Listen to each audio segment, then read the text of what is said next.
And we're live. Good day, Whiskey brothers and sisters. Welcome to the Whisky Book Club's fourth book review called American Spirit by David Jennings, right here, right there in the corner. That's the man. And as always, we're honored to have you, the viewer, our panel with us here today. And it's going to be a fun night. It's the second and final one with David. So I'm excited and a little bit sad all at the same time.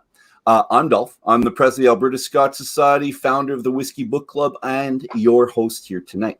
For those of you new to us, I'll explain an itty-bitty bit of what we're about. Group of whiskey geeks and proud to be whiskey geeks that love to share a dram and share our passion for reading, mostly about whiskey and whiskey-related activities. This is the one we're doing now. That's a good-looking book. And our choice of our fourth book, completely different from our previous three, if you followed us with those. But the common thread is our love for whiskey and our desire to try something new. We always want to try something new. What's been different over the past 2 weeks is our focus on American whiskey and specifically on bourbon and American rye whiskey, which we're dealing with tonight. So I said this last week and I'll say it again. I don't believe that there's anyone right now that I'd rather have guide us in our exploration of wild turkey than David Jennings, the author of American Spirit. Bring that up again. There we go. Oh, you lost it. That's right. Good. What we're going to do is start our roundtable introductions with their names, other platform handles, and we're going to start with our special guest, David, and continue alphabetically with our ever panel members. So we're going Dave, and then John, and then Kent, and then back to me. We're good. You ready? Let's ready. Do it. All right. Hey, everybody. I'm David Jennings. I wrote American Spirit Wild Turkey Bourbon from Rippy to Russell. I have a blog, rarebird101.com. It's dedicated to everything wild turkey. You can find me on Instagram at rarebird101. You can find me on Twitter at rbird101. And you can also find me on a few other platforms like Patreon and LinkedIn. But I'm glad to be here tonight and looking forward to talking turkey and sipping some rye. Excellent. Beautiful. And let's go to Dave. You ready, buddy? I'm ready for once. Hi, it's Yukon Dave coming from his basement studio again. I am here enjoying some of the wild turkey products. I'm ready to listen and learn. Excellent. Good stuff. You're at Yukon Dave. Oh, yeah. PM. I am. We can read that right there. We've all got it. All right, Kent, you're on. Put my glasses on. Hi, my name is Kent. I also go by Whiskey Ass. Tonight, I'm also following our rye theme, but in a beer style, and we're quite enjoying this book from David. Nice. And John, you're up. Hi, I'm John, and unlike last week, at least I still have two examples for tonight, so I'm a little bit more prepared. Oh, you're always prepared. And do we have your whole name on there, John? Oh, he just puts John. Oh, okay. John. I like seeing the John Jameson. Everyone expects great things when they see it. A good Irish name. Yeah, just John. Unless it's Scottish. Are you Scottish or Irish, John? I'm English. English. Yeah. I'm English, but the spelling of Jameson is the Scottish version rather than the Irish version. Good stuff. Thank you, sir. And back to me. I'm Dolph. You can see the Spirit of Edmonton's where you're going to reach me. And I'm here for a good night. I think we're going to have a good time. What we are going to do at the end, and we'll be sipping these along the way, but we're going to be comparing the Wild Turkey Cornerstone. And you can see the box up. Well, you can't see the box up there. Let's see the box up there. Right up there. There's that box right up there. And we're going to compare that to two Canadian powerhouse ryes. So the Lot 40 cask strength, which is beautiful, 12-year-old. I love that. And the non-age statement, Alberta Premium Single, well, not single, just cask strength rye. And that's Bill Murray's 2021 Whiskey of the Year. So we're pitting the three against each other. So three heavy hitters. So it's going to be a really fun night. But don't drink it all until we get to the end. So keep sending the glasses, guys. I have to say this because they'll finish them all and get on to another drink. Just like when we were on with Davin and Blair, same thing. I thought they'd all have the drink and they'd all be on their second and third by the end of it. But we're prepared. We know what we're going to do. So let's start this off. And David, let's start with you. You presented a tale that's got a great mystique to it about Jimmy Russell from Lawrenceburg. He's a hometown hero. He's a sports hero. He went to Georgetown College to play basketball, but he didn't like life away from home, so he comes back. He marries the hometown girl, a secretary of what was once the Rippey Brothers Distillery. He works under the tutelage of Bill Hughes, who also, well, he himself once worked for Ernie Rippey Jr., TB's grandson. Now, Hughes takes Jimmy under his wing, has him learn all aspects of the business, and when Hughes passes in 1967, Jimmy becomes the new master distiller. Panel, do you think Davin would be okay with this title in relation to Jimmy? Because whenever we see master distillers, we go back to a conversation we had with Davin. What do you figure? Thumbs up or thumbs down, do you think? I think he'd be, and you know what? I emailed him and found out, and he said, yeah. He said he's earned his spurs, is what he said. So that's good. David. Go ahead. I think he'd have a lot more to say than that. He would go kind of crazy for a while, and then he would calm down and and agree with it. I think I was going to do a 5-minute monologue. Yeah, I was going to do an impression, but it's easy to talk about Jimmy Russell for a long time, though. Yeah. I was talking about Davin. Well, I'd like to get watching that, see what that's like. David, can you think of another, maybe not a master distiller, but a hometown person that makes it big and becomes like a legendary person at home? Because this sounds a lot like one of my favorite movies, Big Fish, essentially. He goes there and the huge fish, and then he goes out and does make it big in other places too. But anyone else you could think of? Sure, Springsteen, like man, the boss. I mean, he's still living in Jersey, man. I mean, and he earned his spurs the hard way. He toured the clubs and he never gave up, and he's earned it. And I think there's some similarities there.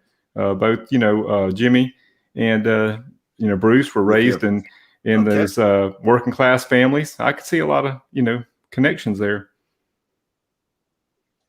Cool. All right. Anyone else can think of that? Someone that went away but comes back home just to be like the star of that area forever. I think Stephen King did that, went back to his hometown. I'm not quite sure, but if he's there, he gives to the hospitals, and they all tend to go back and just emblazon everyone around them. So they're really happy to be back home, but they give to the community as well. Sorry, go ahead. When I read that question, I wasn't sure if you meant on the distilling side or just in general life, but Dr. Don Livermore comes to mind for me. Mm-hmm. Like he's kind of our Canadian hero. Yep. Didn't he go to the UK? What's that?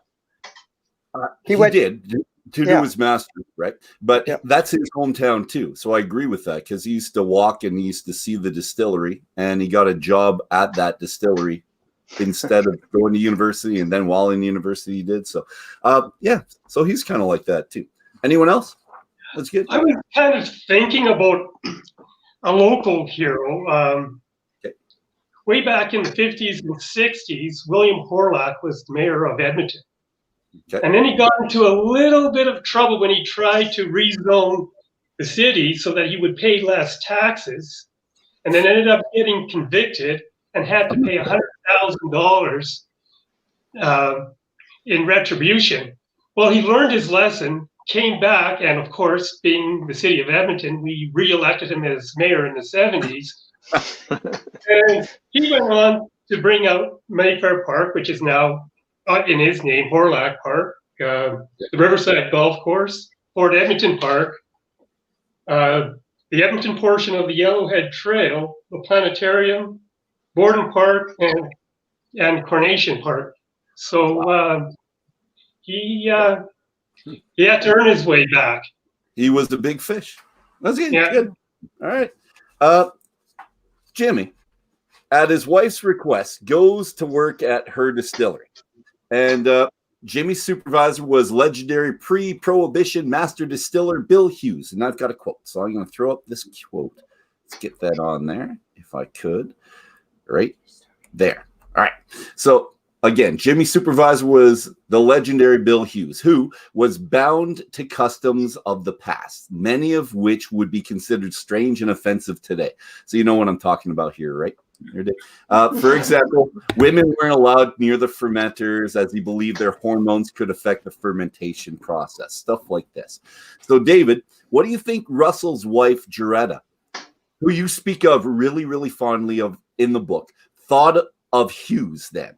Because I wonder, like, what their conversations would have been like when he told her about these things, or she said, because I'm guessing she prepped him before they went to work. Like, you're going to meet this guy, and this is what you should know. Well, I didn't talk to her directly, so I can't answer that for her. But here's what I have gathered. I talked to someone whose grandfather worked at the distillery in the 60s, in the 50s and 60s. And he worked in the lab there. And he said that, yeah, Bill was that way. He had these kind of weird little things. But behind his back, no one really took him seriously. So it was like, they would have their, wives or girlfriends or whatever. It's just, it's one of those things where he had these old school kind of customs, but, and people would, were nice to him. But I think behind, the scenes, they were like, whatever, man, those old wives' tales, It's kind of like, So I got a question. Are they? we all have those uncles and aunts too that shouldn't be. Yeah. So back when they were saying that, were the fermenters open or closed? They're open fermenters. Okay, so I can see, so I could see there's being a little nervousness with something floating in there. Yeah, and at the time, back then they were cypress. They were made out of cypress. So these were old open wooden fermenters at that time. They're steel now. Yeah. Are they open or closed now? They're open. They're still open. Okay. Mm-hmm. And they didn't know that guys had pheromones too, right? So guys have smells too. And I know guys smell a whole bunch worse than women. So I gotta say, I'm pretty sure. All right. So David, back on track. We're entering a period in the book where bourbon starts to decline in the 70s. So that happens in this. So he gets the job, but bourbon's starting to decline.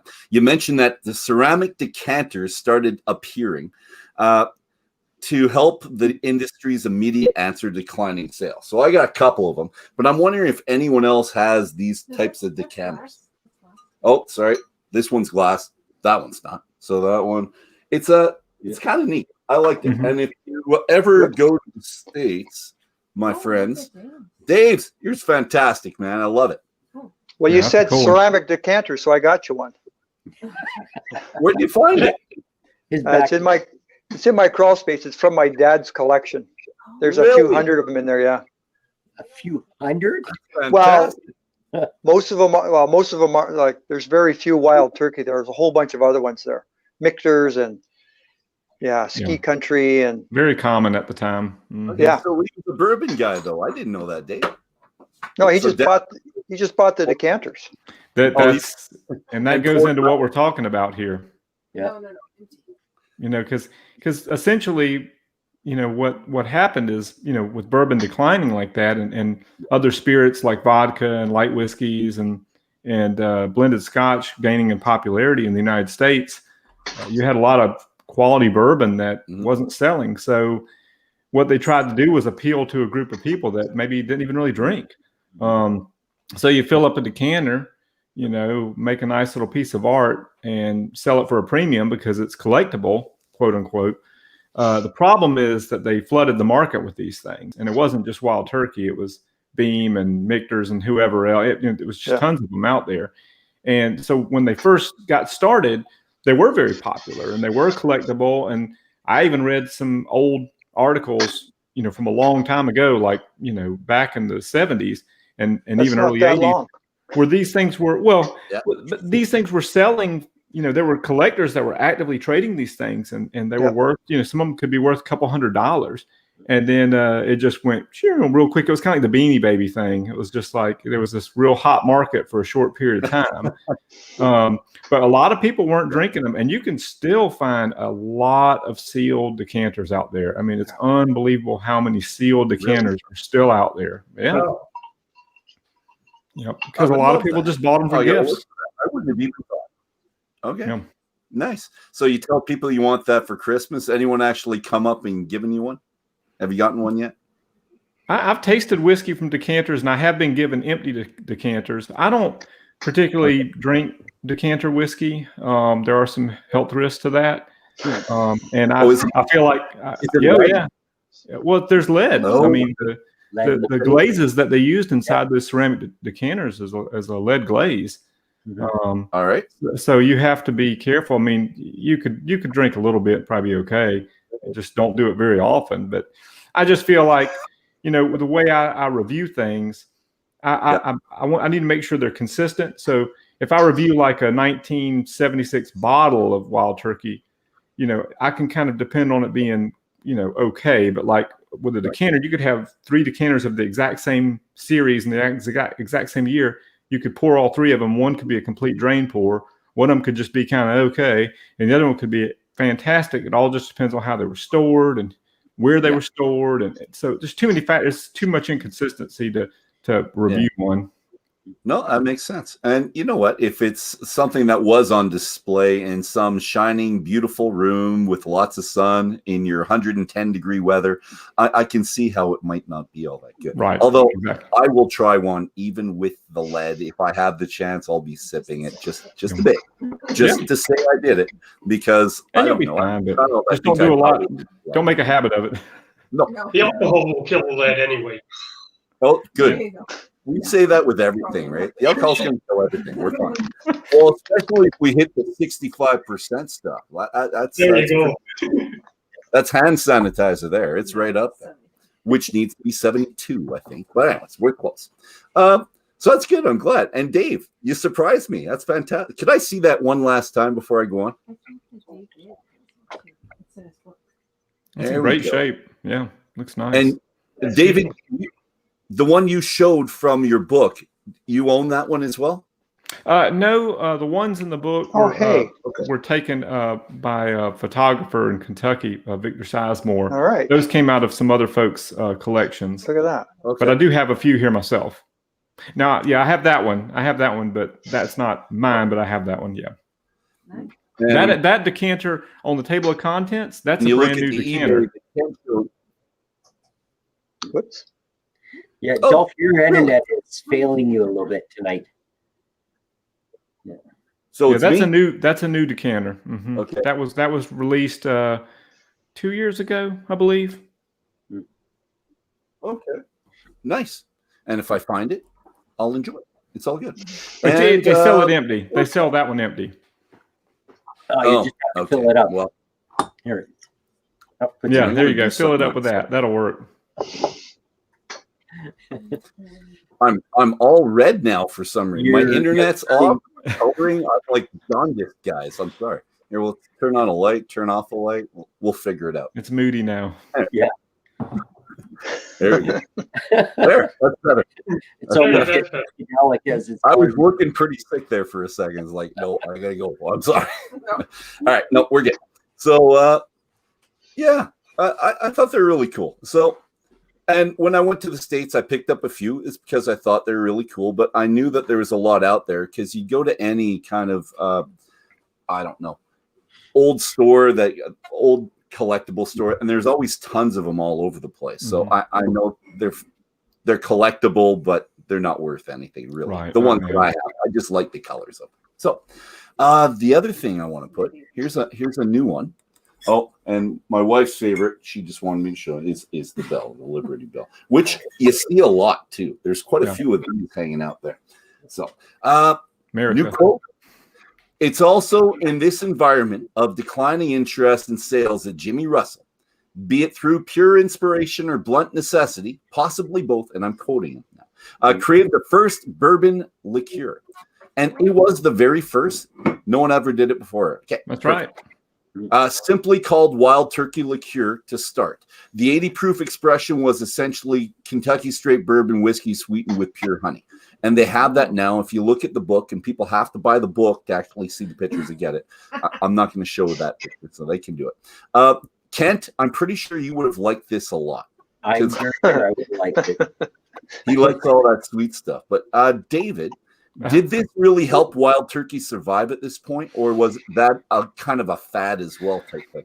It wasn't a fad. They still make the liqueur. It's called Wild Turkey American Honey now. I don't think it helped the revenue tremendously. I don't. Sure, it helped, but I don't think it caused Wild Turkey to stay alive. I think Pernod just hung in there through the Glut era, but I think, and honestly, this is kind of counter to that. Yes, it was an attempt to bring in a new audience, and I think that bringing in the liqueur attracted a different customer than say they had originally appealed to. Yeah, but I think why Wild Turkey stayed alive in the Glut era is because Jimmy Russell just kept doing what Jimmy Russell likes to do, and that's just make straight bourbon whiskey. And while it wasn't popular and selling a lot, the quality didn't go down. If anything, the quality at that time was going up because they had a lot of choice barrels going into your everyday not bottom shelf, but mid shelf, like Wild Turkey 101. If you buy any of those 80s bottles, you're going to get some fan-freaking-tastic whiskey in there. And I love today's 101, but the 101 of the 80s is another level. I think that's, when bourbon became popular again, their reputation wasn't trashed. Somebody like Four Roses suffered because Four Roses tried to shift and start blending whiskey. And they stopped doing the straight bourbon sales to the United States. They were doing a blended whiskey to try to go along with the trend, and the quality went down significantly. And Four Roses they went from being one of the most popular bourbon brands in the country to being considered trash whiskey, really. And they had to fight back from that. And they had to fight back hard. Now Four Roses is fantastic whiskey because of Jim Rutledge's hard work. But unfortunately, the stigma is still there. I mean, I was at the liquor store about a month or two ago, and I was talking with a guy about Wild Turkey, and because he had bought a handle, and he was asking me about some other things like, do you ever drink Four Roses? And I'm like, oh, that's some good stuff. You need to pick that up.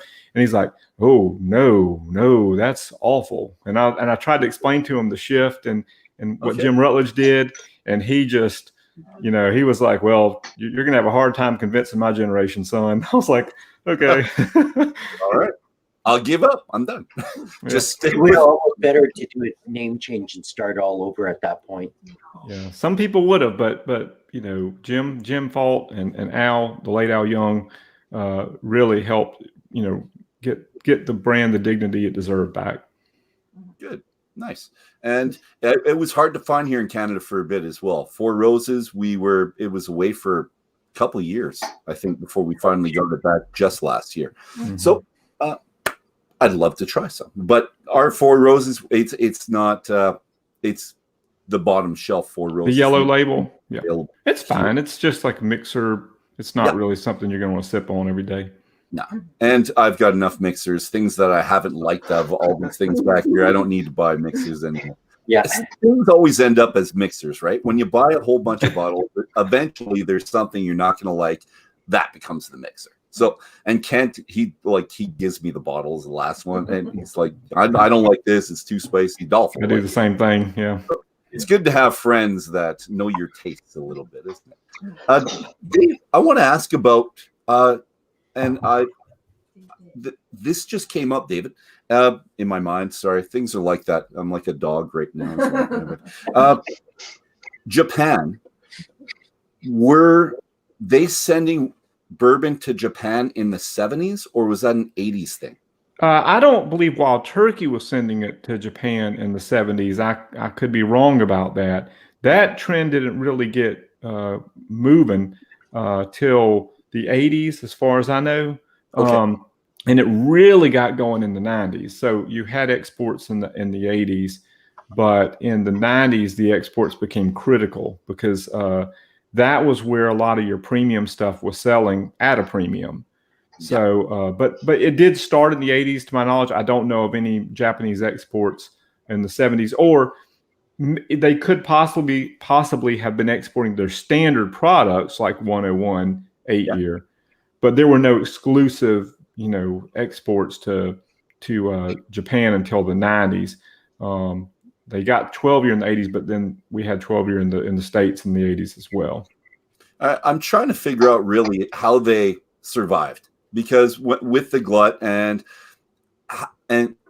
you paint the picture in the books that things were fairly dire, but they kept coming up with this and they stayed afloat, and they came up with this, the liqueur, and they stayed afloat. But you're saying it wasn't that dire for them, apparently. No, right? Bruce Russell, Jimmy's grandson, will tell you, they were losing money year over year. But then again, a lot of distilleries were. But Pernod kept it going. And Jimmy didn't change, whereas some brands, like I mentioned, Four Roses, changed how they do things. Wild Turkey did not. Wild Turkey just kept on plugging away. Now, there were things they tried, like the liqueur, like the decanters, to try to appeal to another audience. And I'm sure it helped, kind of keep them afloat as best they could. But no, they were losing money. They just didn't go under like a lot of the other distilleries did. All right, good stuff. And that was a thought. Maybe Japan was something that got them over a hump as well. And it was the key to them staying alive in a sense of at least getting some revenue on the books. Now, whether the net was profiting, I don't think that was happening necessarily. But you can only lose so much money, but you can stay alive as a business and lose money for a while. So, go for it, Dave. Do we have any historical numbers of when the glut came, how much volume was lost? Well, I'd have to get up and go find it, but there's a book by Carla Carlton, who's the editor-in-chief of Bourbon Plus magazine now. She has a book called Barrel Strength Bourbon, and there's a chart in there where it shows the bourbon production, at its peak in like the 60s, and you can just see it just shrink down. It's pretty amazing, and now we're at like the highest ever, but it took a long time to get to that. Like just a few years ago, did we ever get to the peak level again? But it's called Barrel Strength Bourbon, and it's by Carla Carlton. All right, that's something to look up. And Dave likes the numbers. He could have been a math teacher too. Now we're going from the 70s to the 80s. We're starting in there. So Pernod Ricard buys Austin Nichols and Company, who owned Wild Turkey, for $97.5 million in 1980. Which seems like a lot until later when you say how much they sell it for, which is fantastic. But anyways, it's in this time frame that Jimmy's son, Eddie, gets into the business as a university summer job. He tries his first bourbon straight from the barrel and falls in love with it there.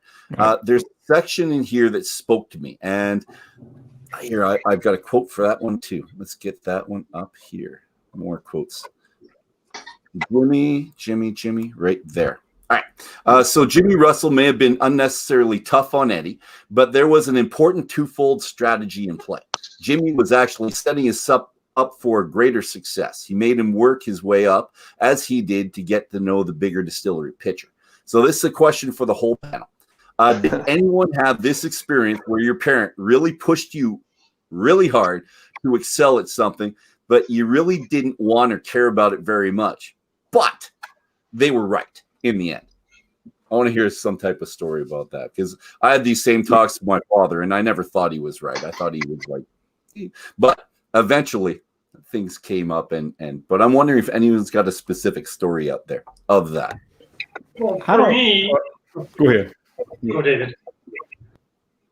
Oh, I'll tell my story because it doesn't have anything to do with what we're talking about, as usual.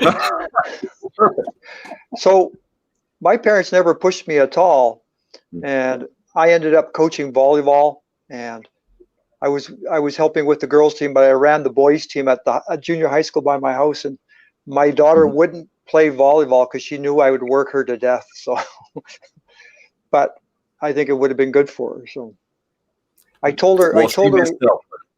I told her at the dining room table one night, I said, you know how we cut kids in volleyball? She said, no. I said, we cut the lazy ones first. She was playing basketball at the time, and she was really lazy. She smartened up after that. Well, good. So, yeah. It's a good story. You're pushing her. But she pushed back. It's like, nope. Well, she decided not to play. Okay. That's good pushback. John, you were going to say something, I think. Yeah, like for me, it wasn't necessarily my dad, but when I was playing midget hockey, my coach at the end of the first practice lined up about 20 pucks, about 15 feet away from the net, and he just hammered them at me, and I was scared. I didn't want to show them. You were the goalie, right? Yeah, I was the goalie. Yeah, and some of these pucks were whizzing right by my head. And afterwards, he said, "I did this for a reason. Nobody in the league is going to shoot the puck as hard as I do. So if you're not scared when I shoot the puck, you better not be afraid of anybody else out there." Yeah. So it kind of grew me and became a better goaltender for that. Yeah. I did the same thing to my son, and it was when he was in Pee Wee, same thing. I was the coach for all my kids, for all the sports, same thing. So this has a very definite sports theme. David, do you have another story? And does it revolve around sports? Well, it doesn't revolve around sports, but, you know, I went into the family business. My father started an insurance agency in '74, and I went to work for the family officially in '96. But, you know, I spent few years before that doing some child labor, but anyway, but I didn't work directly under him. I worked with my grandmother, and my grandmother she ran the financial side of the business, and she had me work later sometimes than other people, earlier sometimes than other people, and sometimes we would leave a little bit early. And I remember one time, you know, asking her, you know, about the hours that we kept and how, you know, it was kind of strange that maybe we should do like everybody else. And she said, no. She said, when your name's on the door, she's like, you don't leave until your work is done. And whether that's early or late, you know, it really doesn't matter.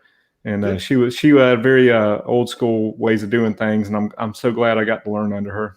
Nice. That's good stories. I love grandmothers. They're my favorite people in the world, I think. Everyone loves the grandmother. Yep, miss her a lot. Much, but the grandparents are always, and my grandmother was always really nice to me. I was the oldest one in the family, so I always got special treatment.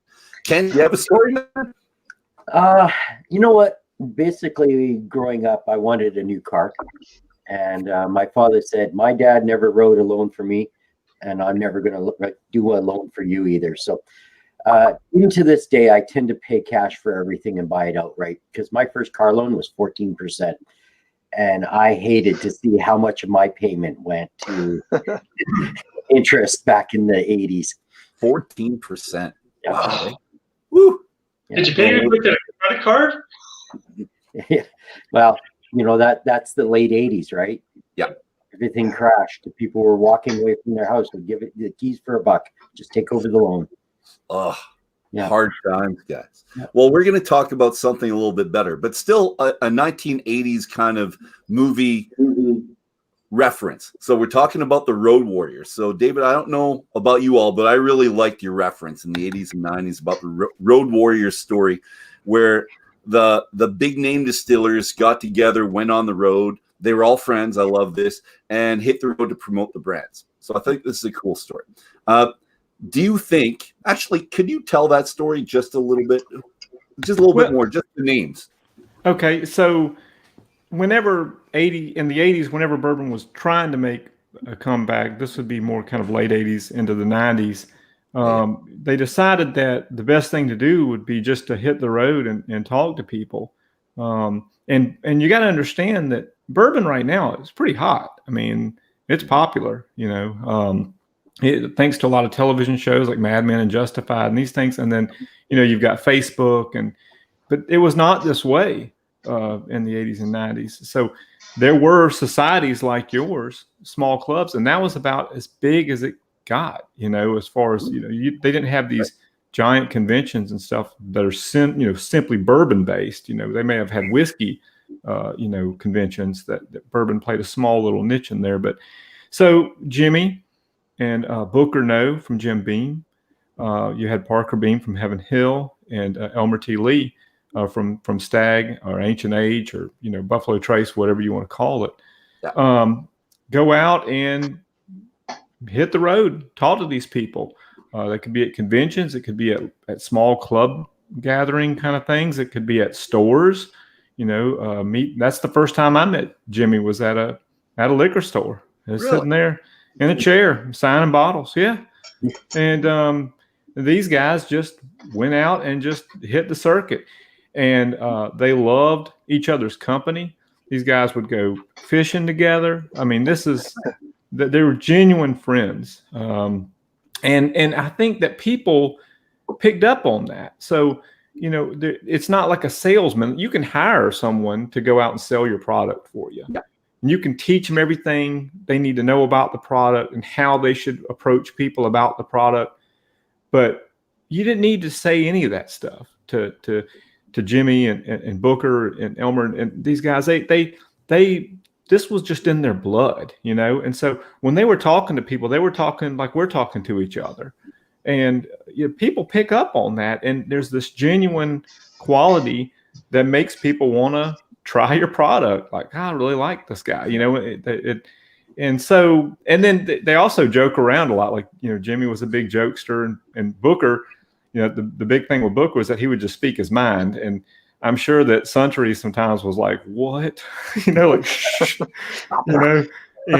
but these guys would just, they just country boys, and they hit the road. And I don't know who came up with the term, the road warriors. I've heard it many times from different writers, Chuck Cowdery and other folks, but it's a great term because they were a team. They were like very much just a group of buddies, fighting it out, getting the business back. Oh yeah, I thought you created the name. No, I didn't. I can't take credit for that. I've heard that several times from different writers and bloggers and stuff. So, all right, no, it's good. And all these guys are the same ones that are in the inaugural class of the very first distillers that made it into the bourbon or the Kentucky Bourbon Hall of Fame. Am I saying it properly? Is it Kentucky? Right. It's the Kentucky Bourbon Hall of Fame. That's right. Okay. I didn't know if it was bourbon all or just Kentucky. That's good. So all these good friends, first ones in this first class. I think that's really cool. That's a good story. Yeah, well, I mean, that's how it still is, really. And I mean, there's new distilleries all around, but it's very much a community. And these distillers and master distillers, young and old, they respect each other, and it's unlike many industries out there. It's very unique. There probably are some other industries like this, but they're few and far between. These guys help each other out when they need help. Well, kind of the beer industry here, the craft beer industry, kind of the same thing. You get that idea that they're friends and helping each other out because, it's the little guy working against the big guy. So these guys are they're probably working against vodka at the time because vodka was doing so well, and they're just trying to break back in, right? So the other thing you said is that Booker's, they came up with Booker's. I've got a beautiful bottle of Booker's as well. Came out around that time. He came up with the idea in the 1980s, about the same time where he's doing all these tours. Do you think that he figured out the idea, or is it these guys talking at night and then I think it would be a great idea if one of us did this and he did it? Do you think it came out of there or somewhere else for Booker? I don't know how it originated, but yes, Booker No was the first to create the whole small batch, product as we know it, because they have the small batch collection with Beam, which Booker's is kind of the highlight of that small batch collection. But Booker, I mean, you can read it on the label. It's well known. Booker loved to drink his bourbon uncut, unfiltered, straight out of the barrel, aged 6 to 8 years or so. That was his favorite whiskey was bourbon, 6 to 8 years, nothing done to it, straight out of the barrel. And Eddie Russell told me that Booker used to drink out of like a tea glass. So we're talking like a highball kind of, and he would just fill it up and just, that's how he would drink his bourbon. So, you can just go on with your little tumblers and stuff. But Booker was a big guy, though. He was a big man, so he could do that. I could not probably do that. especially with bookers. Do it once, and then yeah. You'd learn from that. And if you wake, I'm sure. So I don't know exactly how that evolved, Okay. but probably just out of hey, this is how Booker likes to drink it, so let's just make Bookers, Oh, yeah. And then Jimmy had to come up with his solution to that. Yep. And that was Rare Breed, which is a little bit different. It's 6, 8, and 10 year. I'm sorry, 12 year, 6, 8, and 12 year bourbon. And so that kind of like the 8 years, kind of the core turkey, at least at that time, 101 8 year was the standard, bottle. They had a 12 year, which was more of a premium. And then the 6 years thrown in there for a little kick, just to give it that kind of, that youthful spice. So that was Jimmy's answer to that. That Rare Breed came out in 91. And that did well for him. Still going. It's still around. Very, very popular expression. Maybe the most popular expression at the moment, next to Russell's Reserve Single Barrel. Well, and I liked it. When we had our tasting 3 weeks ago, I liked it a lot. The other question, too, going with this, do you figure, you said he presented to small groups. Would it be like a master class, or would he be in never anything like that?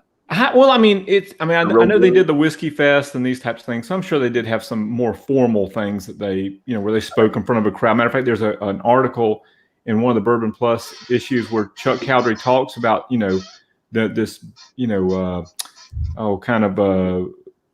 was a master class or one of these Whiskey Fests where Booker and Jimmy were participating in. So, those types of things happened. But a lot of it, from what I understand, was just visiting clubs and stores and just trying to convert people to their whiskey. Well, I'm going to move this on to the panel then. Do you guys have any memories of, because we've all been to a lot of master classes, we've been to a lot of presentations, we've been to a lot of tastings. Does this ring true to any of you? Like, did you ever have a huge name? Like we had Dr. Don was one person that presented to it, but we'll say him because we love Dr. Don. But is there someone else one of you guys can remember seeing at a presentation that's really memorable? We've actually had quite a few over the years. Oh yeah, right. It's we're pretty lucky here that we've had some of the larger names from Scotland for our Scotch tastings and stuff like that. But even going into COVID here, I was on a Zoom with the master distiller from Ardbeg. Nice. Right, and we have much like this show. After we went off live, the real conversation started, and like 2 a.m. And let's just say I polished off a really nice bottle of Ardbeg that I had sitting on the shelf while talking to the master distiller. But how often does that happen, right? We had to have COVID to be able to do this, it seemed. Yeah. So. Well, we've talked to the owners of like Glenn Farkless. We've had Glenn Farkless. We've had Zudum, or Patrick Zudum, and he's been here. And we've talked, let's go with Dave, 2 brewers, his bosses. We've seen them too, which is kind of nice. I don't know. I like the industry where you can talk to people and they want to give you the time. And although they are trying to promote their brand, of course, that you see the genuine side of them. It's not just all business all the time, which is kind of cool. So when you talked about the road right across Canada with the distillers too, right? So I got something most of the ones I've been to have been really good and they're interesting. I'm in the industry, so I want to learn. I've also been to one that I thought was really bad. And I told the guy that hosted it, I said, I'm not saying anything. I'll tell you guys after we're off the air. Okay, but I told the guy at the liquor store, I said, I'm never coming back to listen to this damn infomercial again. Okay. And he was describing his whiskeys. And I was looking around the room because I obviously got a different glass than the rest of you guys, because this is not what I'm tasting. I know which one he's talking about. Yeah, I'm pretty sure I do too. So when we go to our after dram on here, we're not being taped anymore. We can say that. That's good. And David, let's go back to the progression. So we had Wild Turkey 1R1. We went Rare Breed, Kentucky Spirit, Russell's Reserve. These are the big ones that came out. And I'm wondering, because Booker's influenced Wild Turkey. Is there anything that Wild Turkey did that influenced other people? So you could say that other people did what? Well, sure. I mean, just look at, we talked about the liqueur, the Wild Turkey liqueur, which is now Wild Turkey American Honey. I mean, there's been plenty of flavored bourbons since. So you have look at Fireball. Fireball is probably the most popular flavored whiskey, American whiskey there is. I hate to say it, but it's true. I mean, the stuff flies off the shelf. You can buy it at the gas station. I mean, it's ridiculous. But yeah, I've had that. Yeah. So the flavored bourbons like Red Stag and these are very popular now. Vanilla, there's different vanilla ones and look at your on the Canadian side, you have all those Crown flavors. Peach. Yeah. Crown peach. There's the Fireball. Or apple. Yeah, there's your Fireball. Use that for your starter for your fire, right? Yeah.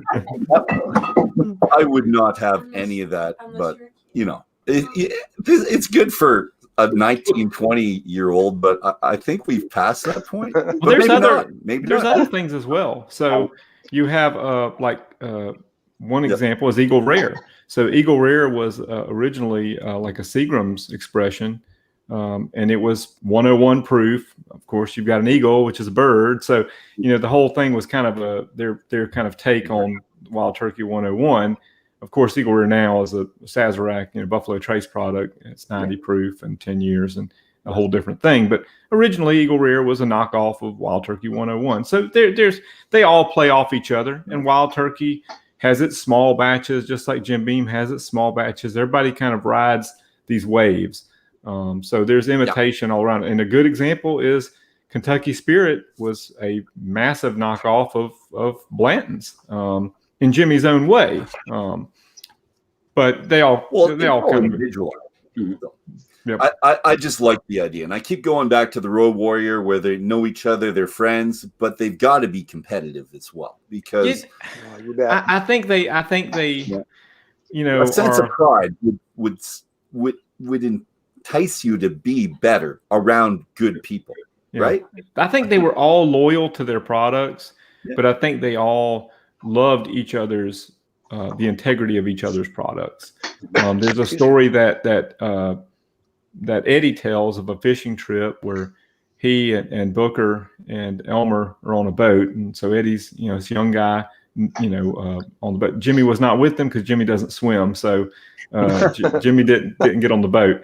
But anyway, so Eddie, they had just gotten Rare Breed kind of together, so this must have been around 90 or so right before Rare Breed comes out, and Eddie tells Elmer and Booker, hey, I want you to try a little bit of this. This is the new thing we're working on. I think you're going to like it. And he said that, Elmer didn't sip it. Elmer poured it into his hands, rubbed his hands together, smelled it and said, pure Jimmy Russell. And that's how a lot of the old master distillers did it. They would put the bourbon in their hands and they would smell it out of their hands. And that's a very old way of doing things. And I don't know what Booker did. I can't remember, but I'm sure he just shot it back real quick. And that was Booker. And we do that too. And it's a neat way. Alcohol off it so you can actually. It does, burns that off, but I think it changes it a bit because maybe my hands stink, but there's a smell that's not whiskey related when I do that. But I like the fact that it warms it up as well when we do that. Mm-hmm. Anyways, it's kind of cool. But the other question, David, would be they had the 81 proof, the 91 proof, the 101 proof. Did anyone else do these proofs and continue with it, or did they kind of play with it every once in a while? Because I think Wild Turkey were the first to do that, right? The 1-over. The 101, yes. To my knowledge, they were the first to do that, and that started in 1942. I don't think they tried to kind of trademark that 101, which I mean, you can't keep someone from using the same proof as you, but you could have they probably could have stopped people from making it their hallmark. Right. And you see that now with like Maker's. Mark has that Maker's 101, and that 101 is prominent and right in the middle of that name. And like that is the expression is Maker's 101. I don't think there's anything that Wild Turkey can do about that now. That ship has sailed as far as protecting that.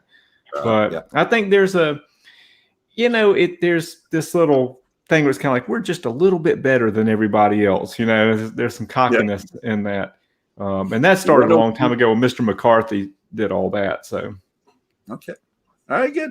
And this question here is right out of left field. I'm sorry, I'm just like way out here.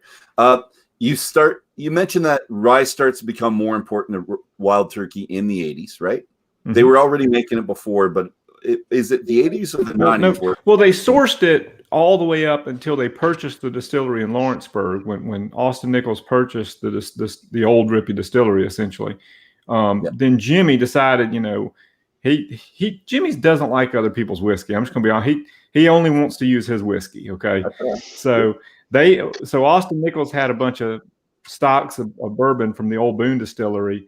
Jimmy didn't want them, so he sold them to Julian Van Winkle, and that became the first Pappy. But but as far as rye goes, they had to source it through most of the 70s because, you know, you start the distillation process, but that whiskey has to age.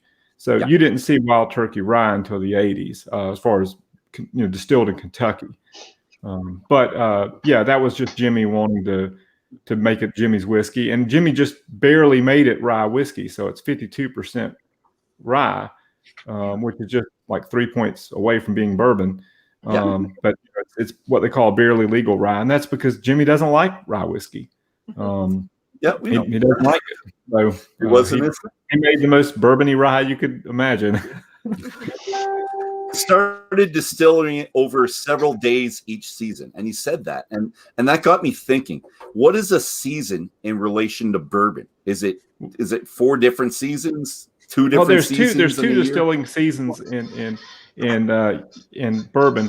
From what I understand, you know, that would be your spring and your fall, because you can't really do that in the extreme heat of the summer or the extreme cold of winter. Okay. But I think they were only doing rye like 1 or 2 days, you know, each season. So you're talking about 2 to 4 days max a year.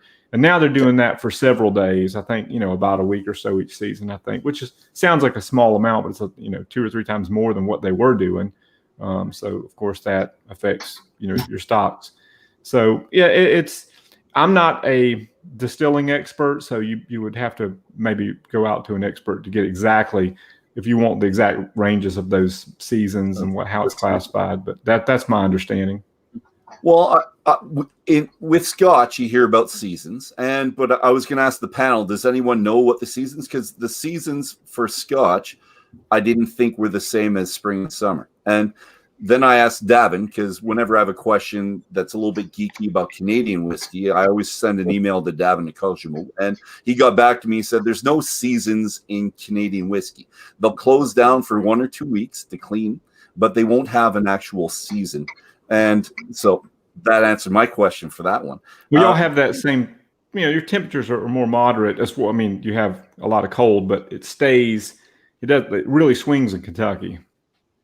But in the old days, wasn't seasons, I mean, fermentation and refrigeration and all that didn't really, like now everything's so modern that I don't think the temperature variance outside actually comes into play anymore. Like you could only brew with our big ones, with Crown Royals or the Weisers. Yeah, we brew, we distill. And I had Blair talk to this as well, and he said, whoops, did we lose him? I think we looked. Oh, there he is. We missed that. Dolph, you completely cut out. You talked to Blair, and then you Did we hear that? You're breaking up for me. Yeah. I think we're all doing fine. It's you, man. Sorry, Dave. Do you have seasons up north? We only have seasons because we brew. If we didn't, we didn't. This is my biggest fear. Dave, you get to take over for Dolph. He's going. we didn't even get the sipping part yet. We need to do that.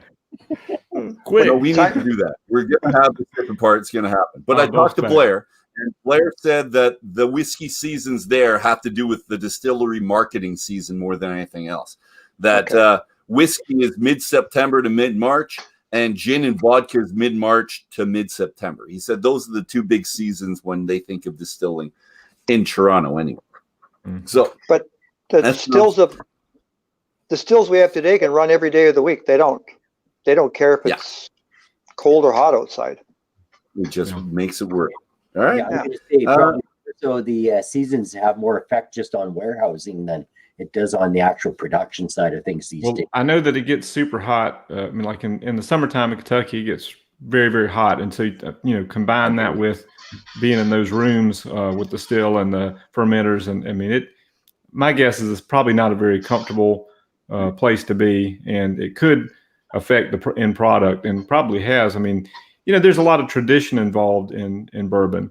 And even though we have modern ways of kind of adjusting for that, sometimes you just do things because this is the way it's been done for so many years, and you know, we don't change that. So you know, I'm not a distillation expert, but that's what I gather from it. No, that makes sense too. If it's 110 degrees and you're distilling and that puts out more heat, I don't think you want to be anywhere near that room, right? Right. And you got to these machines. I mean, we're talking about a lot of money, and you don't want to overstress them, and you've got to shut them down at some point anyway to do maintenance and cleaning and this type of thing. So you might as well do it in the time periods that are the hottest or the coldest, is my logic. No, makes sense to me. And if you have open top fermenters, then every season you're going to get different yeast in that flying around. So true. So yeah. All right, we're going to the favorite quote part, and I'm going to ask Kent to do this first so that there's no thought of me stealing his quote. So Kent, you're first, and then I'll ask the rest of the panel if you have a favorite quote. You're up, buddy. My quote actually is Joan's family insight, welcoming personality, and positive attitude are undeniable. I cannot speak today. Undeniability value asset to a company that prides itself on Jimmy's living legend. Legend's legacy. Oh my God. Shall I say it? Hey, I'm going to put you onto my public speaker. I know what you're talking about. That's about Joanne, right? Yeah, Joanne. Yeah, Joanne's family insight. Okay, yeah. Personality and positive attitude are undeniably valuable assets to a company that prides itself on Jimmy's living legacy. There you go. You're perfect. Yeah. All right. Kent, why did you pick that one, buddy? You know what? Behind every famous guy, there is a woman. Right? There's Behind every famous woman, there's probably another one. Yeah. So this is Jimmy's granddaughter, Joanne. Joanne Street, and her brother Roger was very instrumental in me putting together a lot of the family information for the book. So I appreciate Roger helping me there. But Joanne is a brand ambassador for Wild Turkey, and she is very much Jimmy's granddaughter. She has some of that same, attitude that Jimmy has, where it's just that you just feel like you're friends right off the bat. You know these people, and Joanne is very familiar with the brand and the history there, and she does a lot of tours. So if you go to the distillery and you can take a tour, that's who gave the tour with my group when we went about a year ago. And I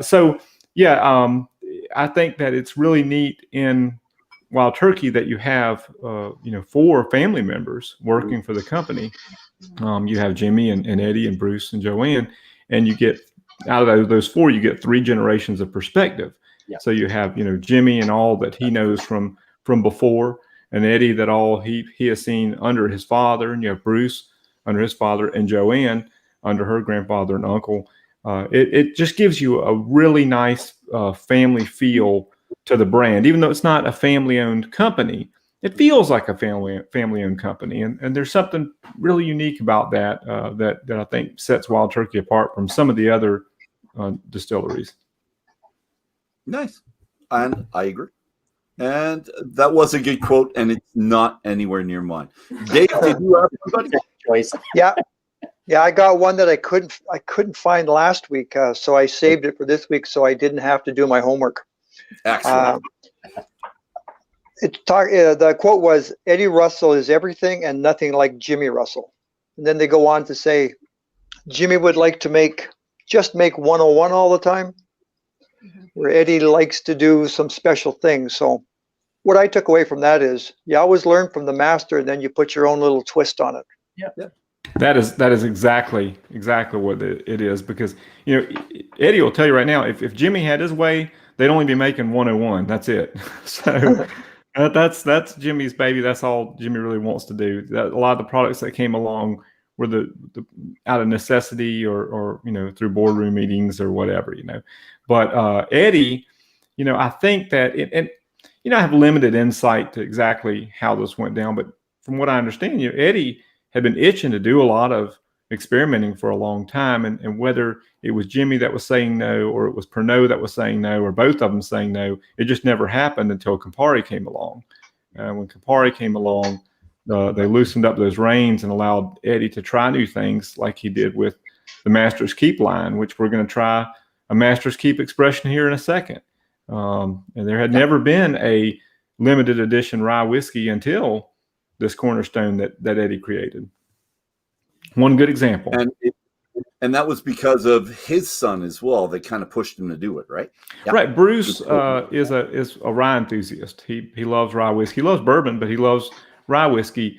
And Jimmy doesn't like rye at all. So Eddie never really had a lot of exposure to rye. And Eddie, traditionally wasn't a big rye fan himself. But once Bruce pushed him into it, then Eddie kind of realized that there was something here, and that Wild Turkey could make more rye products than they had in the past. And you got the 6-year rye, the single barrel rye, and now you have Cornerstone, which we will enjoy. But I still want to get my quote out of the way, so I'm going to do mine. And it's not like anybody's out there, so it's good. 2000, and let's throw that quote up there too, if we could. In 2010, Eddie Russell was inducted into the Kentucky Distillers Association Kentucky Bourbon Hall of Fame by none other than his father, Jimmy. So I like that. The father-son thing coming up again. It is quite the emotional event, as Eddie recollected in 2018. The proudest moment of my life in this industry was when I was inducted into the Bourbon Hall of Fame. I probably hadn't seen my father cry more than twice in my life. But that one moment of him crying to this day, even when he talks about it, he still gets a little misty-eyed. So I love that. The father-son thing, there's lots of different elements. There's way too many ways of thinking about relationships, but I love that one. It's pure. I like it. David, do you have a favorite? Well, yeah, and I think I shared it last week. I don't want to double it up, but I do want to kind of touch on what you just said there about Jimmy getting emotional about Eddie being inducted into the Hall of Fame. You have to imagine, Jimmy, was generally pretty tough on Eddie, and he didn't give Eddie an easy time at all at the distillery.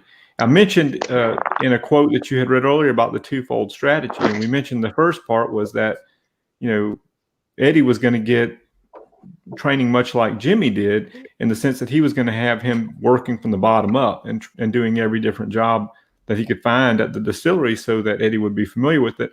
I think on the other side of it, whether this was, intentionally or subconsciously, Jimmy was putting Eddie in the position of the average worker. Okay. So the average person working in that distillery would know Eddie as a coworker, and know him as a comrade and as a friend, not the boss's son. Because if you give too much preferential treatment, people that you work with look at you differently.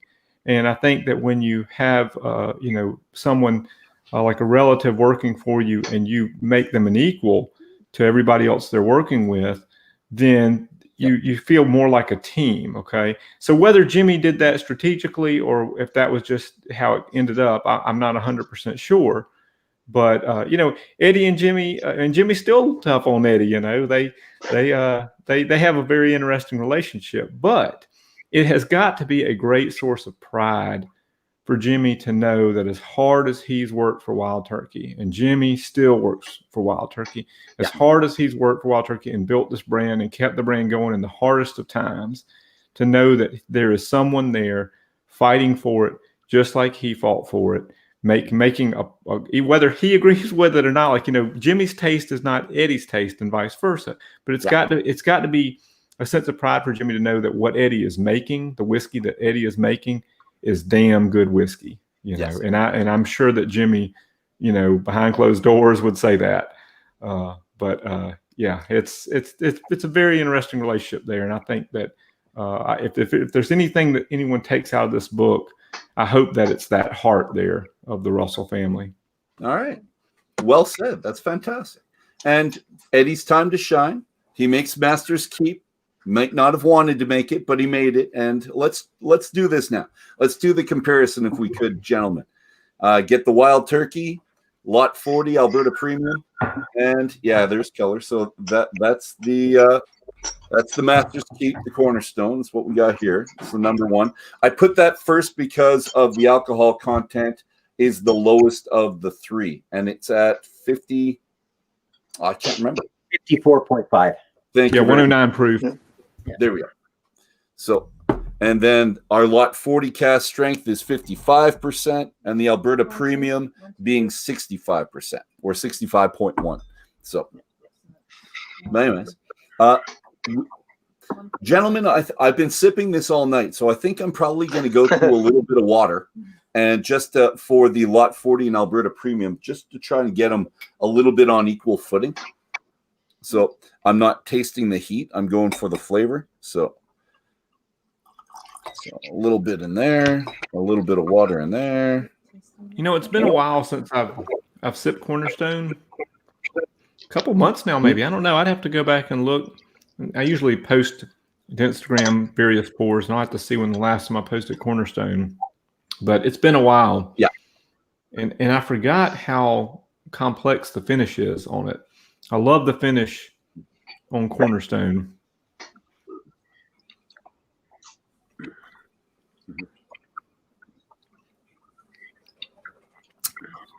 I do too. And there's a softness to the finish that I don't always get on a rye. Even the Lot 40, it's a 12-year-old rye. It's great. But I think, how old is it? Is it 8 to Cornerstone? 12 years old? 9 to 11 I'm trying to remember years. what you said. 9 to 11 for Cornerstone. Okay. And why the name Cornerstone? But it does. Cornerstone, I never asked for the official reason, but one can only think that, and you can read the language inside the box, and that's marketing speak. It's probably very well written. It's been a long time since I've read it. They always have very nice liners in their boxes, but to me, there's a symbolism there that this is something new. Okay, because the rye whiskey for Wild Turkey for all these years has really just been an expression to have it because everybody else did. It's like, well, they got a rye, so we got to have a rye. Cornerstone is like, we're going to have this rye. We're going to make it special. We're making it for a reason. And I'd like to think that it means this is the start of a new, expanded rye universe for Wild Turkey. So this is the first block in the building of the new. I hope so. And I hope it kind of has a to me, at least, it doesn't say this in the language like I'm thinking. I don't believe. I'd have to look back at it, but maybe this is laying a little bit of a foundation for Bruce, because Bruce is kind of the heart of this expression in many ways.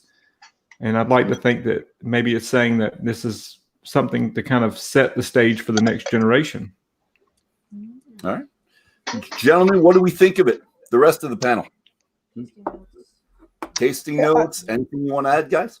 I got a little bit of licorice, kind of those black, chalky white candies when I first nosed it and first tasted it. When I add the water to it at that left, I don't get it now.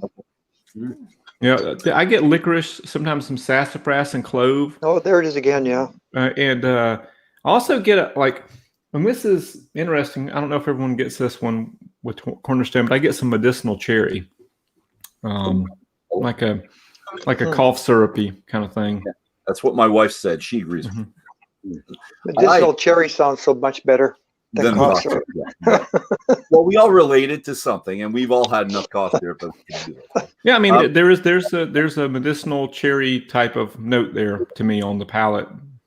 I get a bit of dill pickle on the nose, just slightly. Like when you get that in American ryes, but not so much with Kentucky ryes. But if you dig, sometimes you can find something like that. A little bit. And we have some here in Canada where you get a lot of that dill pickle. You get a lot with MGP in Indiana. Okay. We had a discussion about dill pickle not being a good thing, though. I like it. I like it. Yeah. So, I think it Dr. cuts through on a John cocktail. Yeah. I like it. Yeah. Well, Dr. I John. like my rise, and I like different styles of it. And our Dr. Don from Wisers, he wanted to get rid of that taste profile, that flavor profile, and which is funny because one of his favorite expressions is dissertation, which is heavy dill. So, which is kind of funny. And he made this as he was getting his doctorate. So this is fun. All right, guys. Let's do the lot 40. Did anyone else put water in the lot 40? I'm not putting water in it. Okay. Well, I didn't the whole time. So I've been drinking until now. But I just, in the comparison, I wanted to have both. What's the ABV? 55. Okay. So this is, I'm guessing it was 12 years is what it says on the label. And that's in ex-bourbon cask, I imagine? Yeah. Yeah. How we well, most of us. And if I could read the front, I would try. It's in a metal band, so it's hard for these old eyes to see it. In small batches, they always say that using rye grain in single copper pot stills, this bold cask. And that's another reason I like it, because when they use the copper pot as opposed to the column still, I like those better. Is it more spicy? Is it more of a spice when it's the? It is more of a spice, but what I like the most about it is the mouthfeel. When you have it in the copper pot, you have more of the kind of the oily texture to it, which I really like. This has a lot of spice to it. Is it NCF? Yeah. Is it what? Sorry? Is it non-chill filtered? It doesn't say, so we're going to assume it's chill filtered if they don't say. Yeah. So that's generally what we say. But in barrels, through generation, master distilling, yada, yada, yada. Yeah, and it doesn't say non-chill filtered, which would have taken away a little bit of that mouthfeel as well. So that's a good whiskey. I really like that a lot. The thing is, for me, on this one, I mean, don't get me wrong, I'd buy this any day. This is excellent. But the nose, the palate, and the finish are all very similar in terms of the general notes there. The finish has a nice spice to it. But it's kind of like one trick pony is not the right name, because that makes it sound like it's not quality, because it is. But it's very much laser focused on this kind of apple cider with kind of a spicy twist. Is anyone getting something similar out of this one? Well, I got. What's that? Go ahead, John. No, and I could say the same thing. See, I got a lot of vanilla right off the bat. Oh, there's definitely vanilla here too. Mm-hmm. It's good. It's good. I mean, I'd buy this. It's excellent. Well, I've had it since I tried it the very first time 3 years ago. I've always had some, so I will always have my lot 40. Although the very first year, it tastes a little bit different. It's changed from year to year with lot to lot. And I wish I still had some of my first to actually go back and forth, because I can't tell you which one I like better, because I like them both a lot. But it would have been neat to have it side by side. Does the cooperage come from a single? Does the cooperage come from a single producer? Like, is it Jack Daniel's barrels, or do we know? Don't think we know. Oh, okay. No, I don't. Like, know. Jameson is Wild Turkey barrels, and I don't know if there was some information out there on it. Not that I've heard, but we could always ask Dr. Don. He's probably on right now, not listening to us, but he's online. He always does his thing. So if one of you wants to text him, we'll find out by the time we do our after draft. Now, I'm on the Alberta Premium right now. Yeah. And with water, and I've never had it with water. I've always, I've had. Is anyone else getting banana on this? Is anyone else getting banana on the Alberta? Yeah. I'm getting a sweetness. I don't know if it's banana, but something sweet and tropical. I'm getting those candy cinnamon hearts. Okay. I could go with the I candy. could see that on the finish for sure. I could get the red hots on the finish, but I'm getting a lot of banana. Not like Barton banana or Jack Daniel's banana, but there's banana in this. I would say the candy banana, marshmallow banana. I could go for that. Candy banana. Yes. That's it. Like runts, the little runt bananas. Yeah. Yeah. I think that now, isn't this dirt cheap for you guys? Like $8 a bottle or something? It was. The cask strength is $65, Okay. and the actual Alberta Premium that's not cask strength is in the mid-20 range. That's your mixing whiskey. Okay. But this is about 65. It went on sale for a bit before it became the whiskey of the year at different places. I think Kent got his for $45. 47. Yeah. This is good. This is good. I think I like the Lot 40 a little bit better. I think the Lot 40 is more nuanced in the sense of it has some finesse to it, whereas the Alberta is just kind of like in your face the whole time. I find it very hot and very drying. Mm-hmm. It is drying. I didn't think of that, but It's drying, but it's good. I mean, if this were available, I'd buy this one too. And Kent and I had that same conversation that we're always going to have one of these on tap as well for friends, and that's before it became the whiskey of the year. But both of us don't agree with the whiskey of the year. This is not the best whiskey that came out of 2021. Okay, so let's stop right there. All right. What is your whiskey? What is your best? I want to hear each one of y'all tell me. Okay. Well, Put you on the spot here. I can't answer that because I haven't tried as many whiskey as the guys writing these books. So that's from your perspective, what's your favorite for this year? Yeah, I've got a bit of a yeah. It can be from samples. It doesn't have to be of a bottle either.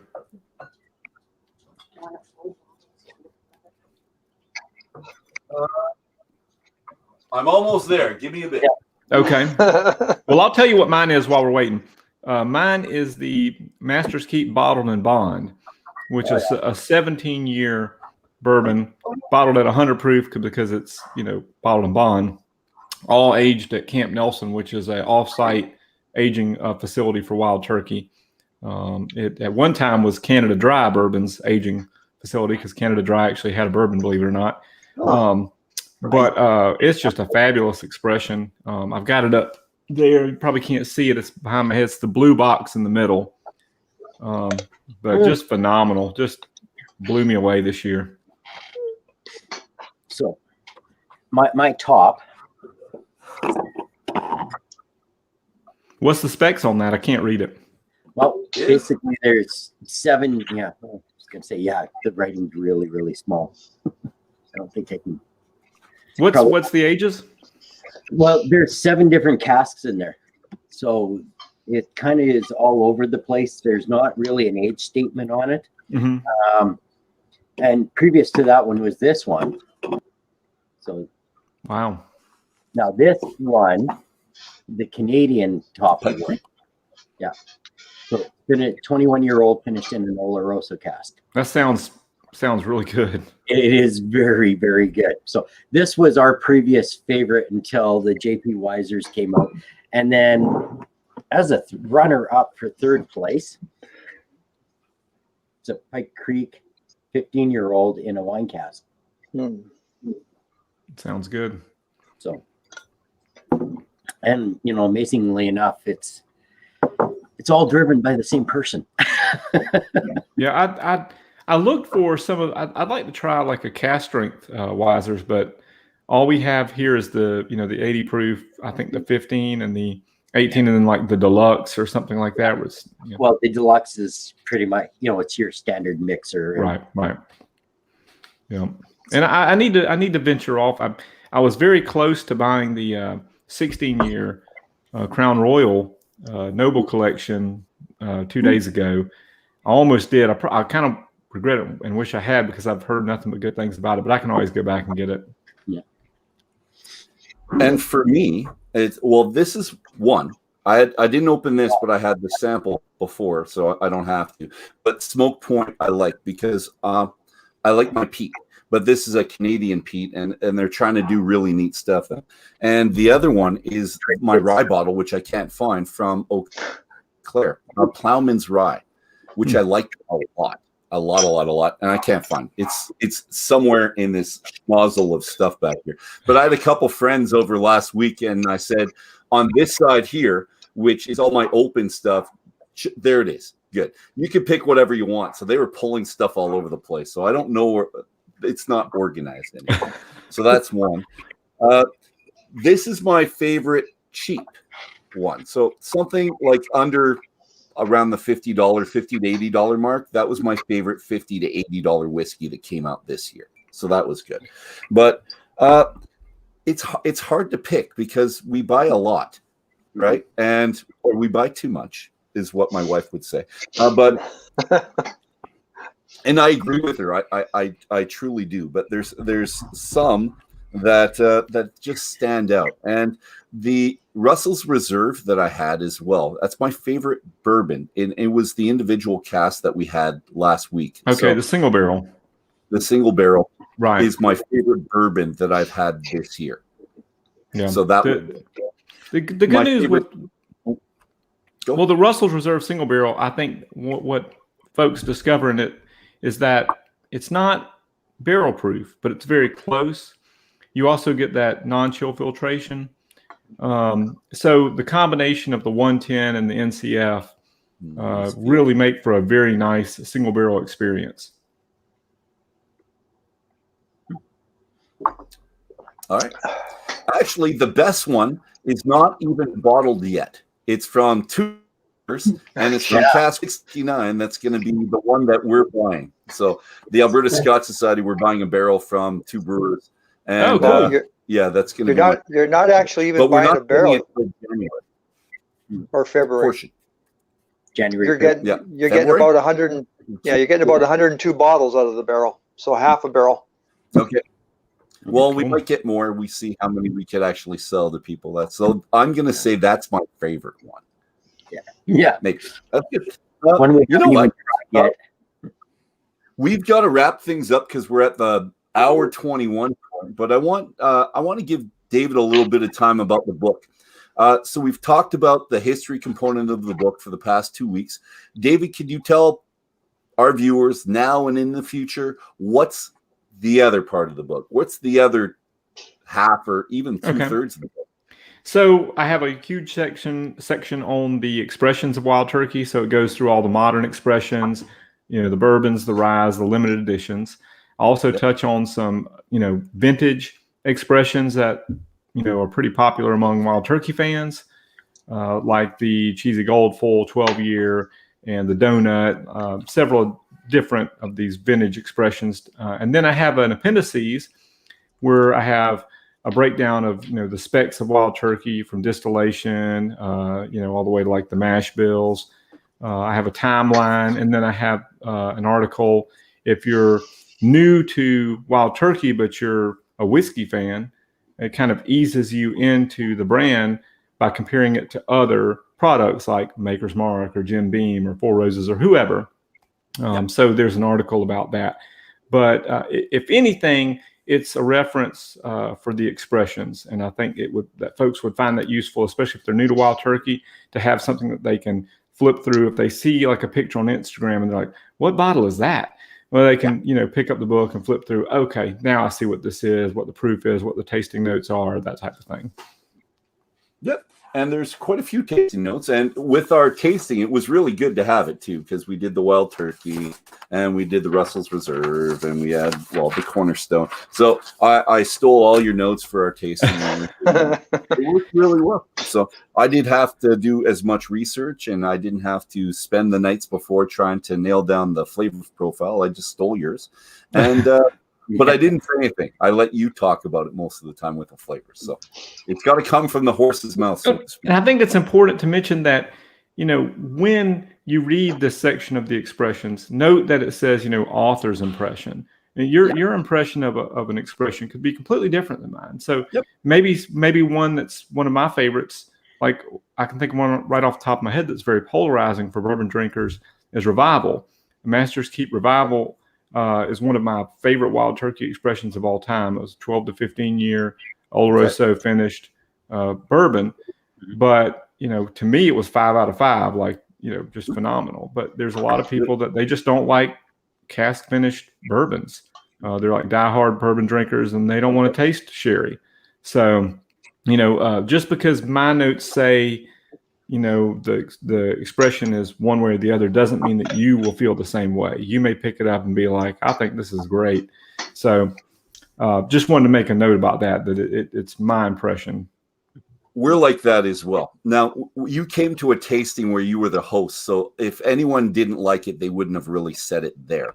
But when I do a tasting generally, the 30 people that's on the screen with me, they're very open as to what they like and dislike. And we're good like that as a society, because it's not, this is what you're going to taste. It's like, I get this, and it's a conversation, which is a little bit more than someone doing a presentation. So I like that, but I know exactly what you're saying. But I think we've all been together so long that we just tell like it is now, and we're polite when there's a guest. Well, I'm a big fan of honesty. If people don't like something or they don't think it tastes very good, feel free to speak your mind. I do think that when it comes to trying a lot of different whiskeys that maybe are not in my wheelhouse or something new to me, I try to go in a little bit carefully. Like last week, we had some interesting pours. And, when you don't really know much about the brands, you don't really know much about the processes, or you're not really familiar with the recipes or the nature of how it's matured, this type of thing, I try to go a little bit easier because it may just be my unfamiliarity with that particular thing. Imagine someone that's never tasted peated Scotch before, and all they've ever had is like, let's say, American rye or bourbon. And then you put them in maybe you have a tasting of a bunch of different Scotches, but only one's peated. They might hit that one and be like, oh my God, this is awful. Like, this tastes Something's like wrong. a burnt shoe, and you're like, yeah, that's it. That's the note. It's burnt rubber. That's right. But so you have to kind of go in carefully, because sometimes you're just not familiar with the expression. And that's what the nature of the notes for that are. Like, yeah, I mean, I do get Band-Aids on Lefroy, it's like that's Lefroy, but so it's, you have to kind of going into something new, be a little bit, more reserved, because you just might not know that spirit very well. I did a tasting many years ago, and there was 4 different whiskeys explained. And then the guy next to me said, "What's your favorite?" I said, "I like them all because the guy explained them to me. I understand them all." Yeah. Yeah. Yep. Yeah, that's a good point. So you have to. Yep, you have to know it. We did a tasting where I didn't want the brand ambassador because I knew it wasn't going to go very well. And so, I did the tasting on purpose. I wanted to have all of the Johnny Walkers. So we did. And we didn't have the red because I couldn't stomach it enough. And all the other Johnny Walkers until the Johnny Walker Blue. People talk about Johnny Walker Blue all the time. And I wanted people to see that kind of progression, see what it was like. But I knew it was going to be a harsh one. So I didn't want to have the brand ambassador trying to promote something. And then. And golf's freezing up again. But I'll tell you this. After we hit about, the 19-year-old, I went and made a cocktail out of it. It was the best one out of them all. But if you've ever watched the brand ambassador from Ontario for Johnny Walker, I love sitting listening to him. Okay. Like geez, great presentation. I want to buy, but I just don't. There's 2 Johnny Walkers that I actually think are not too bad. I mean, I like the green, although that's a blend of malts. That's not, there's no grain neutral spirits in that one. Right. But I do like double black. I'll admit that double black it's not bad. I mean, for $40 over here, that's not bad. We had black, but we didn't have the double black. And having the extra smoke would have been nice that night to have it, but we didn't. I mean, it's not something I'm going to actively buy, but if someone had it, I would enjoy it. I'd be like, this is fine. So the green and the double black get thumbs up for me. Good. And the blue was fine. I liked it, but it's not worth $250. Yeah. Not close. What we're going to do now, though, guys, because we're at the hour and 30 mark. It's just closing notes. So John, Dave, Kent, and then we'll finish off with Dave. If you have any comments, it's good. John, do you have any last questions or last comments before we sign out? It's more of a last comment. I mean, I really enjoy David's storytelling. I mean, you really get to understand, the family and of Wild Turkey, and it really brings a focus to me. Nice. Thank you very much. And let's go to Kent or Dave. Yeah, there we go. Honestly, I really enjoyed last week. I've developed quite a nice flavor for all the bourbons and stuff. I'm still not a rye guy. My best rye tonight was the rye beer. Well, thank you very much for trying, though. Yeah. How about you, Cheryl? I see your elbow in the background. Did you like any of them? No, I'm kind of the same.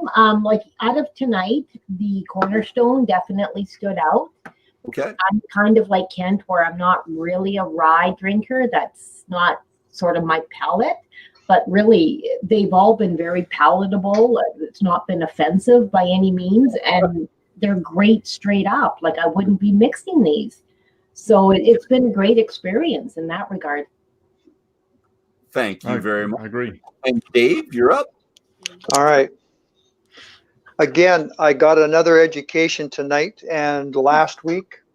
Like every book we've done, I've actually learned a whole bunch of stuff. Yeah. I do enjoy rye now, and a few weeks ago, I probably didn't have any rye. So, David, I'd like to thank you for putting the book out. Unfortunately, it's on my tablet, which I'm actually doing the show on, so I can't look at the book and talk at the same time. So, but thanks for doing that. Thanks for giving me a little bit of education. I'm way smarter now than I was 2 weeks ago, and that doesn't take a lot. Well, thank you, and just know that, and I try to stress this when I do these types of things, that I am not an expert. I don't claim to be an expert. I'm just a fan who loves something so much that they spent time researching it and trying to validate as much as possible and put it, down on the paper. And it's not, the book isn't perfect, and I will make a revised edition in the years to come, but I did the best I could do with the materials and the folks I had at hand to talk to. So I'm glad that you guys enjoyed it, and it's conversational tone, because I worried about that. That was one of the things that kind of, it made me not want to put it out for a little while there, because I'd gotten some criticism about the tone being a little bit too conversational and not very typical history type of book. But I went with it anyway. So, it's from me talking as me, and like it or not, that's how it is. But I'm glad you enjoyed it, and it really makes me happy to hear you guys pulling out quotes that you like, and all this that's the neatest thing. So I just hope your books can get to you. If there's anyone watching, in Canada that would like a copy, you can go to the Bourbon Outfitter, and the Bourbon Outfitter ships to Canada. So the bourbonoutfitter.com, or it's bourbonoutfitter.com. They have the book there, and they can ship it to you. Because Mascot does not ship out of the States. So go to bourbonoutfitter.com and you can get a copy there. But thank y'all so much. I've enjoyed this. These were all quality pours. I really like the Lot 40 a lot. It just has this nice richness to it. The Alberta Premium punches you in the face, and I love it. I mean, it's a good whiskey, and I'd buy the Lot 40 and the Alberta Premium, but the Lot 40 just has a little bit more of a finesse to it. Very, very nice. Cornerstone, I've always loved Cornerstone, but I'd like to think that it's just the start. I like, there's other Master's Keeps I like better than Cornerstone. I think Wild Turkey is just getting started with their rye. I think that down the road we will see another rye expression that will kick ass. I mean, a lot of people think that Rare Breed rye is better than Cornerstone. And I don't necessarily disagree with that. I think if I have someone put me down and said you have to tell me what the best one is, Cornerstone or Rare Breed rye, I'd say Cornerstone, because it does have the maturity and the finesse there. But Rare Breed rye is pretty freaking killer. I like it. I liked it a lot. My favorite was Lot 40 to tell people, but maybe it's because of my Canadian heritage. I'm just sitting there, and it's a good whiskey. I'm not going to lie. It's good. But good proof. I'm looking forward to future Cornerstone Rise or something else. Maybe it's the second Cornerstone. We're not sure. We'll see. But you know what? Amazon.ca, you can get the book there as well in Canada. So we can do that. And everyone should buy the book. It's fantastic. And David, I don't think I would listen to the people wanting it to be more historical, because I'm a history major and I've read tons of history books, and they're dry. Mm-hmm. They are. And I've read tons of them for my degrees, and you don't want that. You want something where you can hear the author's voice, and we can hear your voice. I love that. So I don't think we would change anything about that. And I don't think you should be forced because it doesn't sound like a traditional history book. Yep. I don't think you want a traditional history book. I think it's yours with the family. And my wife's trying to put that in the background. And one thing that made me feel better when the book was finally out, I was talking to Bruce Russell on the phone, and he said, man, what we like most about this book is that it's a fan's book. You know, and they love that. They love that it's a fan's. It's written from the fan perspective, and that made me feel great inside, because you worry about, you know, there's a lot of good whiskey writers out there, whiskey writers far better than me, and to be able to just occupy the same shelf that's cool. So. Fantastic thing to be an author, and a fantastic thing to be a published author, and a fantastic thing to be a published author that everyone wants on their show, because you're on this whiskey show and you're on other whiskey shows, and thank you. Book clubs too. And I think you're on one in December that I heard about. It's a New York club, the Bourbon something. Yeah, I've got I hate to say I don't know right off the top of my head, because I've got a calendar of events. I keep track of my wife. I've never kept a flip calendar in my life until this book came out, and my wife's like, you're going to need this. And I'm so glad she did get it for me, because I'm really having to keep track of some stuff, and I'm grateful to have to, but without that, I'd be lost. So yeah, I've got things planned for the rest of this month, next month, and into December too. Well, let's hope you sell tons and tons of books, buddy, because I really appreciate it. I appreciate you being on with us, and I appreciate the book. I like it. I really, really did. Well, thank you. Yeah. Hopefully you gave you enough time to finish up your house rental. So we've been an hour and 36 minutes. So that's all the time. We're like 36 minutes over what we were doing, but that's okay, ladies and gentlemen. It's been a fantastic evening. So thank you all very much. Yeah. Let's thank our listeners. Let's thank the panel. Let's thank David for coming on with us again. And it's been an absolute pleasure. Like I say every week, spending this time with you. I look forward to these Saturday nights. I really do. And these last two have been more than fun. So please stick around, because we'll talk more in the after dram, our own personal one. But as always, let's hold up a glass. Here's the good company. Here's the good whiskey. Here's the good books. Here's the good conversation. And here's to seeing you all in a couple weeks' time. Saturday, November 7th. Let's get this book up for our Whisky Book Club's 5th book, right there. We'll call it The Language of Whiskey, with author David McNichol. So as a final note, if you don't want to miss a minute of future episodes, click the like, click the subscribe button, and I will see you then. So gentlemen and lady in the background, you there, cheers to everyone. Cheers. Bye. Thank you, David. Thank y'all. Thanks.